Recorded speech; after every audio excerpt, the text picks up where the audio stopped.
नमस्कार दोस्तों, स्वागत है आप सभी का आपके अपने चैनल नॉलेज ट्वीट्स पर। तो चलिए देखते हैं आज का वीडियो। आज के वीडियो में हम एक ऐसे स्टूडेंट से मिलेंगे जिन्होंने बीपीएससी एग्जामिनेशन को बस क्रैक ही नहीं बट इन्होंने इस एग्जामिनेशन में रैंक 143 हासिल किया है। तो चलिए आज मिलते हैं हम लोग मीमांसा चौधरी से और जानेंगे इनकी पूरी रणनीति बीपीएससी एग्जामिनेशन को क्रैक करने की। तो इससे पहले हम बता देते हैं इनके बारे में डिटेल्स कुछ बता देते हैं। इनकी मार्क्स क्या रही है, रिटर्न के दौरान इनकी मार्क्स क्या थी और इंटरव्यू के दौरान इनकी मार्क्स क्या थी और इनका टोटल मार्क्स क्या था। ठीक है, तो जीएस पेपर 1 में इनको मिला है 160, जीएस पेपर 2 में इनको मिला है 133, हिस्ट्री में इनको 192 मिला है और इंटरव्यू में इनको मिला है 87, जो कि बहुत ज्यादा मार्क्स है। इस साल हाईएस्ट मार्क्स ही 90 गया है, तो ये बहुत ज्यादा मार्क्स है। तो इनकी जो स्ट्रैटेजी थी जीएस में भी इतना मार्क्स लाने की या अपने ऑप्शनल सब्जेक्ट में इतना मार्क्स स्कोर करने की, फिर इंटरव्यू में भी इतना अच्छा मार्क्स लाके फाइनली 143 रैंक लाने की, तो ये चीज हम आज जानेंगे इनसे और इनसे समझेंगे क्या कैसे पढ़ाई करने का तरीका होना चाहिए, कैसे तैयारी करना चाहिए और कैसे रैंक होल्ड करना है। ना कि बस एग्जामिनेशन को क्रैक करना है, मेरिट लिस्ट में आना है, बट अच्छा रैंक लाने के लिए क्या करना चाहिए, तो ये देखेंगे हम। तो सबसे पहले तो मीमांसा जी आपका बहुत बहुत शुक्रिया कि आपने अपना वैल्यूएबल टाइम दिया है हम लोगों को और अपना स्ट्रैटेजी बताएंगी। और बहुत बहुत कॉन्ग्रेचुलेशन कि आपने 143 रैंक लाया है। इतना मार्क्स लाने के लिए आपने बहुत मेहनत किया होगा ऑफ कोर्स, और फाइनली आपका जो मेहनत है वो फ्रूटफुल है। आप देख रही हैं आपका सिलेक्शन बहुत अच्छे से 143 रैंक पे हुआ है, सेक्शन ऑफिसर बन गई हैं आप, तो बहुत बहुत कॉन्ग्रेचुलेशन हमारे तरफ से, हमारी टीम की तरफ से। और स्टार्ट करेंगे इसको, लेकिन पहले आप अपने बारे में थोड़ा बता दीजिए स्टूडेंट लोगों को जो एस्पिरेंट है। आपकी जो एजुकेशनल क्वालिफिकेशन थी ये कैसी थी, कैसे आपका पढ़ाई कैसे हुआ था? हेलो एवरीवन, जैसा कि मैम ने मेरे बारे में बता ही दिया है काफ़ी कुछ। मेरा नाम और मेरा रैंक तो आप जान ही चुके हैं।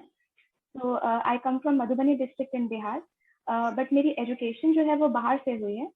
मैं अपने नाना नानी के पास रहती थी बचपन से और जम्मू सिटी से मेरी बेसिक एजुकेशन हुई है, schooling. It's from a government school only, कोई बड़ा स्कूल नहीं था, तो वहीं से मैंने अपनी पढ़ाई शुरू की और मैं अच्छी थी अपनी एजुकेशन में। देन उसके बाद 12th में मेरे काफ़ी अच्छे मार्क्स आए थे and I was the state topper over there. And उसके बाद मुझे दिल्ली यूनिवर्सिटी में एडमिशन मिल गया in lady Shri Ram college for women. And वहाँ पर मैंने अपना बीए हिस्ट्री ऑनर्स किया। एंड वहाँ से पास आउट होने के बाद मैंने तैयारी शुरू कर दी थी, क्योंकि मैं उसी पर्पज से आई थी, उसी पर्पज से मैंने हिस्ट्री ऑनर्स रखा था कि मुझे तैयारी करनी है। एंड उसके बाद ये मेरा सेकेंड अटेम्प्ट है। फर्स्ट अटेम्प्ट में 63rd बीपीएससी में I was short of 1 mark and second attempt में मैंने ये रैंक अचीव की है। बहुत मतलब आप तो टॉपर ही रही हैं, लेकिन ना यहाँ पे क्या होता है ना कि स्टूडेंट जो है, हमारे स्टूडेंट जो जुड़े हुए हैं, इनका कुछ बिहार में जानते हैं आपके यहाँ पे उतने अच्छे से पढ़ाई नहीं हो पाता है। मतलब कुछ मटेरियल मिल जाएगा और लोग पास कर जाते हैं, ग्रेजुएशन तक ऐसा चलता है। तो कुछ स्टूडेंट का ये थोड़ा सा कॉन्फिडेंस कम हो जाता है कि कभी लिखे नहीं, कभी पढ़े नहीं, तो कैसे होगा बीपीएससी। आपको लगता है कि शैक्षणिक जो योग्यता है वो डिफाइन करती है बीपीएससी में सक्सेस को? आपको ऐसा लगता है?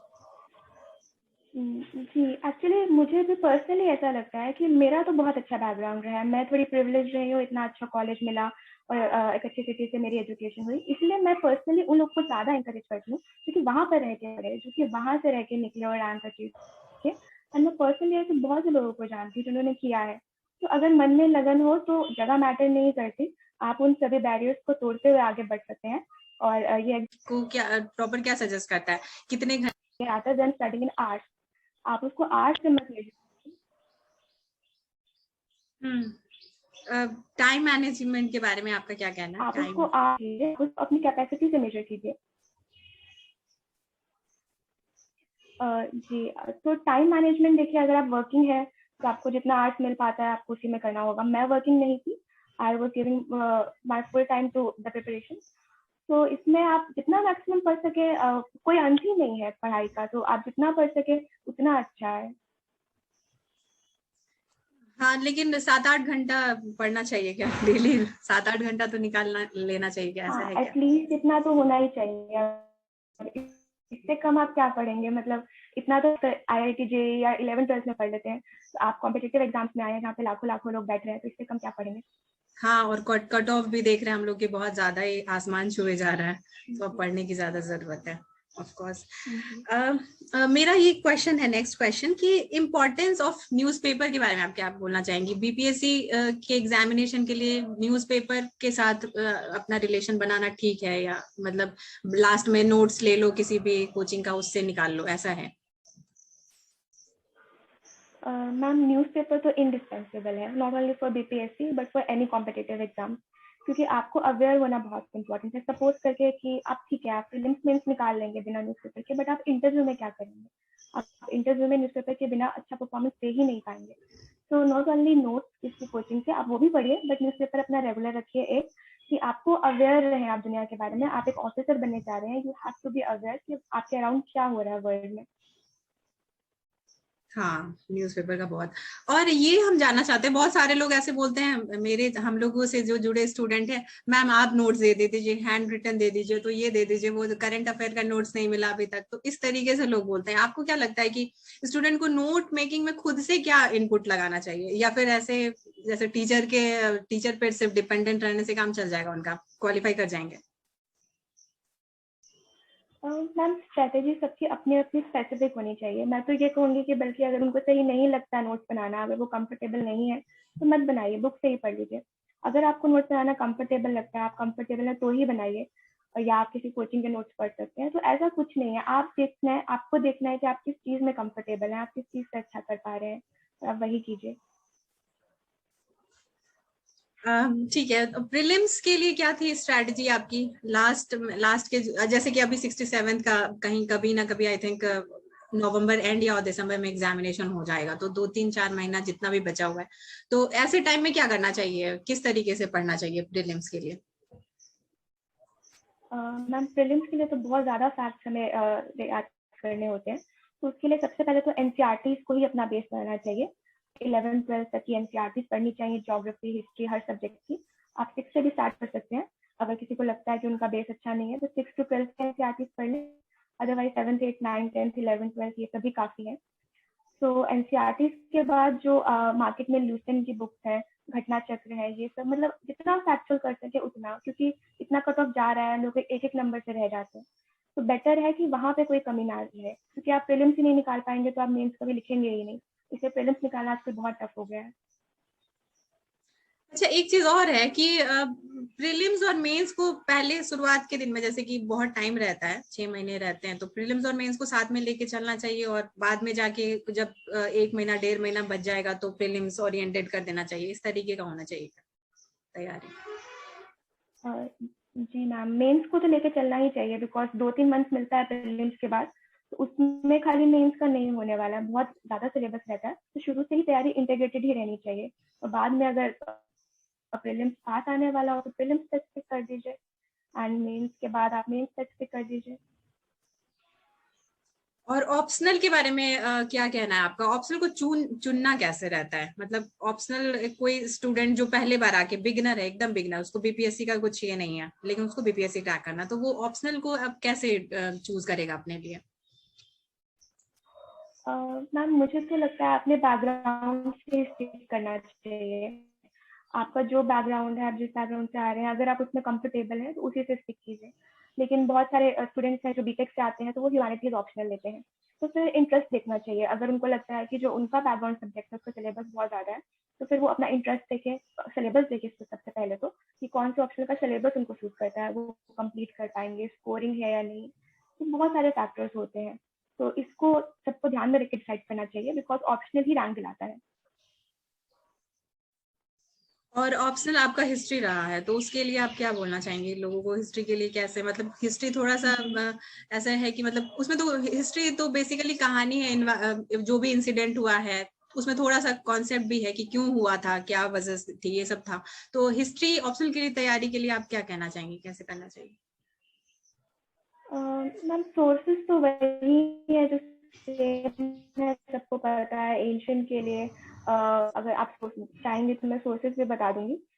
बट मेरा ये मानना है कि हिस्ट्री की अप्रोच बदल गई है। हिस्ट्री में मार्क्स उठाना थोड़ा टफ हो गया है, तो लोगों को लगता है हिस्ट्री में मार्क्स नहीं होते, बट ऐसा नहीं है।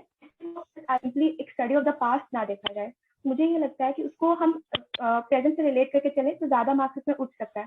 फॉर एग्जाम्पल अलाउद्दीन खिलजी का लेते हैं, तो अगर अलाउद्दीन खिलजी की पॉलिसीज पे क्वेश्चन है तो आप सिर्फ अलाउद्दीन खिलजी की पॉलिसीज मत लिख के आइए, आप ये लिखिए कि उसका आज के टाइम में क्या रेलेवेंस है, कैसे उन्होंने इन्फ्लेशन को टैकल किया था, वो सब से आपको रिलेट करना है, बिकॉज अदरवाइज कोई क्यों पढ़ेगा पास्ट को अगर उसका प्रेजेंट में रेलेवेंस ही नहीं है तो। हाँ, ये रेलिवेंस वाला चीज हिस्ट्री में भी आप ढूंढ के लेके आई, तभी आपका इतना अच्छा मार्क्स आया हुआ है। आपके हिसाब से बुक लिस्ट क्या होना चाहिए प्रीलिम्स के लिए और मेंस के जीएस के लिए और ऑप्शनल के लिए? बुक्स को मेंशन कर दीजिए, आपने जो जो फॉलो किया है। मैम पर्सनली मैंने अपना बेस एनसीईआरटी को ही बनाया था, जैसे मैंने कहा प्रीलिम्स के लिए एनसीईआरटी को मैंने बार बार रिवाइज किया, उसके एमसीक्यूज सॉल्व किए मैंने। एमसीक्यूज बहुत सारे पब्लिकेशन के आते हैं मार्केट में, लूसेंट है, लूसेंट पढ़ना पड़ता है प्रीलिम्स के लिए, काफी क्वेश्चन आते हैं उसमें से। एंड देन घटना चक्र है। उसके बाद मैम करंट के लिए मैंने बहुत सोर्सेज फॉलो किए हैं, जैसे यूट्यूब से मैंने कुछ सोर्सेज फॉलो किए। अब मैं पब्लिकेशंस के नाम मैं नहीं लेना चाहती हूँ, ये मैं पर्सनल डिस्क्रिप्शन पे छोड़ दूंगी, बहुत सारी रेप्यूटेड पब्लिकेशन है, किसी का भी पढ़ सकते हैं, सब अच्छे हैं। तो बस ये है कि जितना आप करें उसके लिए एमसीक्यूज, जैसे स्पीडी पब्लिकेशन है तो स्पीडी का बहुत क्वेश्चन आए थे, ये चीज़ मैंने देखा, तो स्पीडी पढ़ सकते हैं करेंट के लिए। एंड मेंस के लिए देखते हैं तो मेंस के लिए स्टैटिस्टिक्स जैसे जीएस 1 में है, तो स्टैटिस्टिक्स प्रीवियस ईयर पे मैंने रियलाइज किया था, प्रीवियस ईयर को मैंने बार बार बनाया क्योंकि मेरा स्टैटिस्टिक्स वीक था, और एक तो बुक्स भी मैंने फॉलो की थी स्टैटिस्टिक्स की। तो अगर आपका वो पोर्शन स्ट्रांग हो जाता है तो 72 मार्क्स आप वहीं पे सिक्योर कर लेते हैं, तो वो आपको रैंक दिलाता है। देन उसमें करंट आता है आपका, आईआर आता है, पेपर 1 में हिस्ट्री आता है, तो हिस्ट्री एंड कल्चर, तो हिस्ट्री एंड कल्चर तो है वो मैंने प्रीवियस ईयर से, मैंने कोई बुक नहीं फॉलो की थी। मेरे साथ ये है कि मैंने डाइवर्स सोर्सेज फॉलो किए थे कि मैं चाहती हूँ कि मेरे आंसर सबसे अलग रहे, तो अलग रहने के लिए मैं डाइवर्स सोर्सेज मैं उसको गूगल से, यूट्यूब से करती थी, राज्यसभा टीवी से करती थी, और अपने खुद के नोट्स बनाया करती थी, या नोट्स नहीं भी बनाती थी तो मैं याद कर लेती थी, मेमोराइजिंग पावर अच्छी थी, तो उसको करके मैं अपना आंसर डाइवर्स रखने की कोशिश करती थी कि मतलब जो डायमेंशन ना कवर किया हो मैं वो डायमेंशन कवर कर लूँ। तो पॉलिटी आईआर ये सब के लिए जो मैंने यही किया। हाँ, एक पब्लिकेशन मैंने फॉलो की है, वो मैं नाम नहीं लेना चाहूंगी, जो भी रेप्यूटेड पब्लिकेशन मार्केट में अवेलेबल है वो स्टूडेंट्स उसको फॉलो कर सकते हैं। एंड पेपर 2 में ज्योग्राफी होता है, इकोनॉमिक्स होता है, तो उसके लिए मेरे जो नोट्स थे वही काम आए, एनसीईआरटी को पिक किया, करंट अफेयर्स, मतलब सब मिला जुला के, कोई ऐसी एक कोई बुक नहीं है जो आपको बीपीएससी क्रैक करा सकती है, वो बुक यहाँ पर है, तो आपको खुद करना है। तो आपने किसी कोचिंग से भी क्लासेस लिए हैं या फिर सेल्फ प्रिपरेशन मोड था आपका, खुद से प्रिपरेशन किया? नो मैम, बीपीएससी के लिए तो मैंने खुद से किया है, कोई क्लासेस नहीं लिए। अच्छा, ये तो ठीक है। रिवीजन के लिए आप क्या करती थी? क्योंकि ये जो है एग्जामिनेशन, हर दिन करंट अफेयर्स ऐड होते जाता है, नया फैक्ट्स भी याद करो और प्लस उसको मेंस में प्रोड्यूस करना है, तो उस तरीके से पढ़ना होता है, एनालिटिकली भी जाना होता है न्यूज को लेके। तो एक तो ये है कि डेली ऐड हो रहा है, प्लस एक है पीछे से बहुत सिलेबस है, तो रिवीजन के लिए आप क्या टिप्स देना चाहेंगे स्टूडेंट लोगों को? जी मैम, एक्चुअली रिवीजन हमें उस चीज़ का करना है जो रेलेवेंट है, ऐसा नहीं है कि आपको सब चीज़ उठा के बैठ जाना है, वो सब रिवाइज करना है। Smart study is important. तो प्रीवियस ईयर सबसे पहले अपना सोच रखना है, और प्रीवियस ईयर को देखते हुए आपको देखना है कि किस टॉपिक पे फोकस है, कहाँ से क्वेश्चन आ रहे हैं, तो उसी चीज़ को बार बार आपको रिवाइज करना है। उस चीज़ के नोट बना सकते हैं, तब रिवाइज करने में भी ईजी होगा, बिकॉज ये सच बात है कि इतना रिवाइज नहीं हो सकता, इट्स नॉट ह्यूमनली पॉसिबल। तो आप उस चीज़ के नोट्स बना लीजिए, टेबल फॉर्म में, फ्लो चार्ट फॉर्म में, वो टिप्स पे होनी चाहिए वो चीज़ें। फॉर एग्जाम्पल आईआर में अगर देखेंगे कि इंडिया यूएस का रिलेशन है, जो जो अग्रीमेंट साइन हुआ है, तो आपको टिप्स पे होना चाहिए कि कौन कौन से अग्रीमेंट है, ये चीज़ इंटरव्यू में, मेंस में आपको हमेशा काम आएंगी। तो ये ऐसा नहीं होना चाहिए कि आपको याद करने की जरूरत पड़े। ठीक है। और ये हम जानना चाहते हैं इंटरव्यू से रिलेटेड, अभी 65th का रिजल्ट आया और मतलब सारे स्टूडेंट को इंटरव्यू के टिप्स भी चाहिए होंगे, तो उस हिसाब से आपको क्या लगता है इंटरव्यू में कैसे प्रिपरेशन करनी चाहिए? एजुकेशनल बैकग्राउंड है या फिर ऑप्शनल सब्जेक्ट है, मतलब किस चीज की कितनी वेटेज होने चाहिए, क्या कैसे प्रिपरेशन करना चाहिए? मैम इंटरव्यू मुझे लगता है ना, it's just a game of confidence. अगर आपकी प्रिपरेशन उतनी अच्छी नहीं भी है, अगर आप वहाँ पे 50% भी सवालों के जवाब नहीं दे पाते हैं, but you stay calm and confident, तो वो आपको नंबर देने पे मजबूर हो जाएंगे। For example in my interviews, I have the experience of 2 interviews. ऐसा नहीं है कि मैंने सब जवाब दिए थे, मैंने ऑलमोस्ट आई थिंक 70% के जवाब दिए थे दोनों इंटरव्यूज में, और मैंने बहुत बार सॉरी बोला, but I was so confident कि मुझे पता था कि अगर मैं यहाँ पे हूँ तो मैं मेंस क्वालिफाई करके यहाँ पे हूँ, मुझमें वो कैपेबिलिटी है कि मैं यहाँ पे बैठी हूँ। तो वो मेरी नॉलेज जज करने के लिए वहाँ पे नहीं बैठे हैं, वो मेरे कॉन्फिडेंस को एज मेरी पर्सनैलिटी को जज करने के लिए वहाँ पे बैठे हैं। तो मुझे बस उनको ये चीज अश्योर करनी है कि I am the best person suitable for this job, और उनको वहाँ पे मार्क्स आपको देने ही पड़ेंगे। बाकी जो आपका बैकग्राउंड है वहाँ पे थोड़ा क्लियर होना चाहिए, जैसे मेरा हिस्ट्री था तो हिस्ट्री में अच्छे से रिवाइज करके गई, बट फिर भी बहुत ऐसी चीजें होती हैं जो नहीं याद आती हैं वहाँ पे इतने सीनियर लोग बैठे होते हैं। फॉर एग्जाम्पल मुझसे लास्ट क्वेश्चन सर ने पूछा था कि आप बताइए कि जो कांग्रेस के सेशन है, कौन सा सेशन गांधी जी ने कहाँ पर होल्ड किया था, और सरोजिनी नायडू का। एंड एकदम से ऐसा नहीं है मुझे नहीं पता था, बट आई वाज ब्लैंक। तो मैंने बहुत ही कामली वहाँ पे सॉरी बोला, एंड देन वहाँ पे मेरा इंटरव्यू खत्म हो गया। बट तब भी मेरे बहुत अच्छे मार्क्स थे। दे डिडंट जज मी कि मुझे ये नहीं पता था कि ये उन्होंने कहाँ होल्ड किया, तो दे डिडंट जज मी ऑन दैट बेसिस।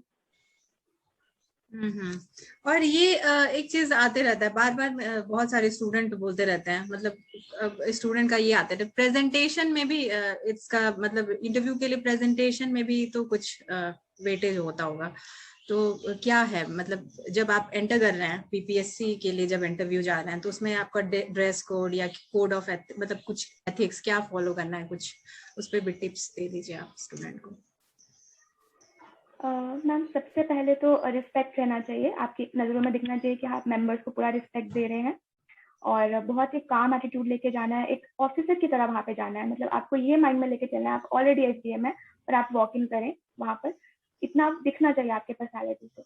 और साथ में ऐसा कुछ नहीं है जैसे लोग बोलते हैं कि ये पहनिए वो पहनिए। मैंने अपने दोनों इंटरव्यूज में साड़ी नहीं पहनी, मुझे भी बहुत लोगों ने कहा साड़ी पहनो साड़ी पहनो, but I was not comfortable. मैं साड़ी पहन के अगर वहाँ पे अच्छा परफॉर्म नहीं कर पाती तो वो साड़ी क्या ही यूज आती मेरे।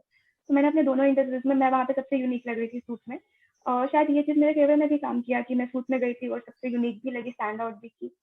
तो आप जिसमें कंफर्टेबल है उसमें जाइए, वो आपकी पर्सनैलिटी को वहाँ पे जज करेंगे, वो आपके कपड़ों को आपके फेस को जज नहीं करेंगे। वहाँ पे आप क्या वहाँ पे बोलते हैं, आप कैसे अपने आप को रिफ्लेक्ट करते हैं एज एन ऑफिसर, आप कैसे होंगे, उस चीज को वहाँ पे जज किया जाएगा। आपको कुछ याद है उस दिन का, कुछ क्वेश्चंस अगर आप बता पाते हैं स्टूडेंट लोगों को, क्या क्या क्वेश्चन पूछा गया था उस दिन? मैम मेरा हिस्ट्री से ही था, 50% क्वेश्चन तो हिस्ट्री से ही थे। जो मेरे चेयरमैन सर थे उन्होंने शुरू किया कि आप बताइए स्वाधीनता संग्राम के कुछ मेजर मूवमेंट्स के बारे में बताइए। तो वहां से शुरू हुआ, देन चंपारण पूछा उन्होंने मुझसे, देन उसके बाद करंट के कुछ क्वेश्चन शुरू हो गए थे। दूसरे सर थे उन्होंने मुझसे स्मार्ट सिटी मिशन के बारे में पूछा, एंड देन उसके बाद एक थर्ड सर थे उन्होंने मुझसे वेमेन स्पेसिफिक स्कीम्स पूछी कि महिलाओं के लिए क्या स्कीम्स है सरकार की। देन एक फोर्थ सर थे उन्होंने मुझसे इंडिया पाकिस्तान के बारे में पूछा कि इंडिया पाकिस्तान के बीच क्या क्या अग्रीमेंट्स हुए हैं वो बताइए। एंड कॉन्स्टिट्यूंट असेंबली के बारे में भी पूछा गया था मुझसे। ये क्वेश्चन का आंसर मैंने काफी अच्छे से किया था, and they were impressed also. And last में मैंने आपको बताया है कि फैक्चुअल उन्होंने पूछ लिया, तो जिसके लिए मैंने उनको मना कर दिया था कि सॉरी सर मुझे नहीं आता है।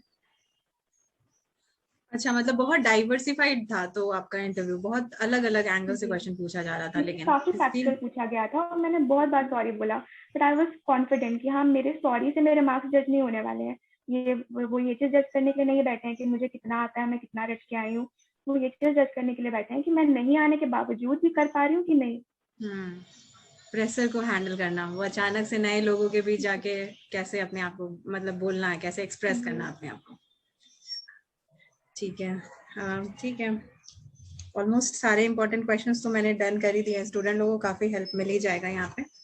ठीक है, तो यहीं पे सेशन को क्लोज करते हैं हम लोग।